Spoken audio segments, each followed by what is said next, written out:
കടലും കായലും ഒന്നും ഇല്ലാത്തതുകൊണ്ട് തന്നെ ഇടുക്കിക്കാർക്ക് ചാകര സുപരിചിതമല്ല. പുഴകളിലും തോടുകളിലും അണക്കെട്ടുകളിലുമൊക്കെ മീൻ പിടിച്ചാണ് ഹൈറേഞ്ചുകാർക്ക് ശീലം. എന്നാൽ ശനിയാഴ്ച അറ്റകുറ്റപ്പണികൾക്കായി കല്ലാർകുട്ടി അണക്കെട്ട് വറ്റിച്ചതോടെ പ്രദേശത്ത് മീൻപിടുത്തം തകൃതിയായി നടക്കുകയാണ്.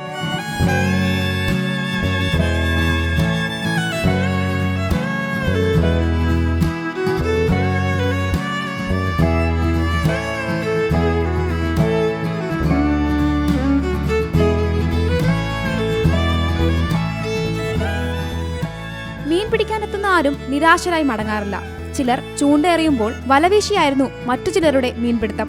വള്ളത്തിൽ തുഴഞ്ഞിറങ്ങി ചെളിയിൽ മുങ്ങിപ്പൊങ്ങുന്ന മീനുകളെ വള്ളത്തിലാക്കുന്നവരും നിരവധി. വലിപ്പവും തൂക്കവുമുള്ള മീനുകൾ കൈനിറയെ കിട്ടിയാണ് എല്ലാവരുടെയും മടക്കം. ഈ പ്രാവശ്യം പകല് പറ്റിച്ച വളരെ നല്ലൊരു തീരുമാനം. കാരണം എല്ലാവർക്കും മീൻ പിടിക്കാൻ പറ്റും.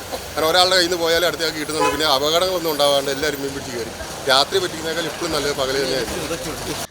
കല്ലാർകുട്ടിയിൽ നിന്നും മാത്രമല്ല മീൻപിടുത്തക്കാർ അണക്കെട്ടിലെത്തിയത്. അടിമാലി, വെള്ളത്തൂവൽ, കഞ്ഞിക്കുഴി, ബൈസൺ വാലി തുടങ്ങി സമീപ പ്രദേശങ്ങളിൽ നിന്നും ആളുകൾ കല്ലാർകുട്ടിയിലെത്തിയിരുന്നു. ഡാം വീണ്ടും നിറയും വരെ മീൻപിടുത്തം തുടരാനാണ് സാധ്യത. Zee Malayalam news, Idukki. പുതിയ വാർത്തകളും വിശേഷങ്ങളും ഇനി വിരൽ തുമ്പിൽ. എല്ലാ ഡിജിറ്റൽ പ്ലാറ്റ്ഫോമുകളിലും ഇപ്പോൾ സീ മലയാളം ന്യൂസ് ലഭ്യം.